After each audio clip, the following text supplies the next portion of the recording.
Баршаларыңызға қайырлы күн. Бүгін сіздермен өте дәмді борщ дайындайтын боламыз. Сіздер де жасап көріңіздер.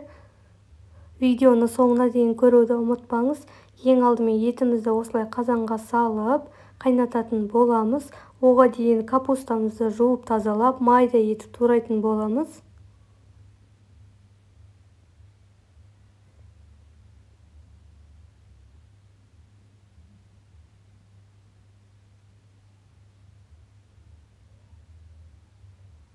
Барлығын осылай біркелкі етіп турап алатын боламыз.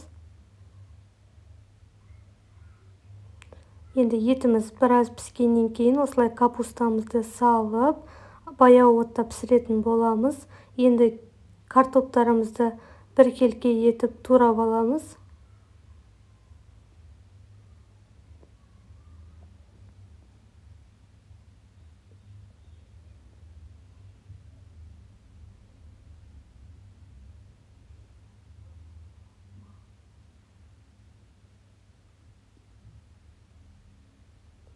Картопымызды турап алдық. Енді қайнап тұрған қазанымызға саламыз. Енді біз бөлек зажарка дайындайтын боламыз. Осылай сәбізімізді теркадан өткіземіз майдалап.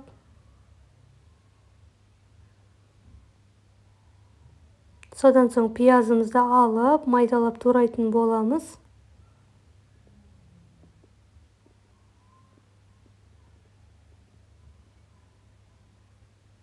Енді свекламызды осылай теркадан өткізіп дайындайтын боламыз.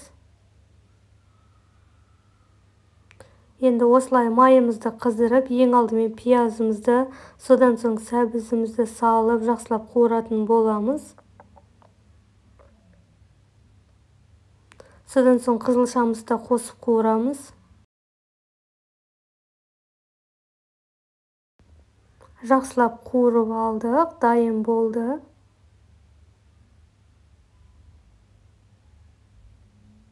Енді қайнап тұрған сорпамызға салатын боламыз.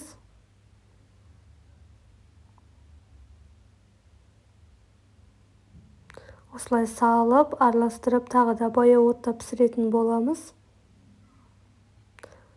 Осылай алдын ала етімді алып қойғанмын. Енді осылай майдалап турап, қайтадан сорпамызға салатын боламыз. Баяу отта осылай пісіреміз. Қалауларыңыз бойынша приправа қоссаңыздар болады. Біздің борщ дайын, өте керемет, дәмді болып шықты.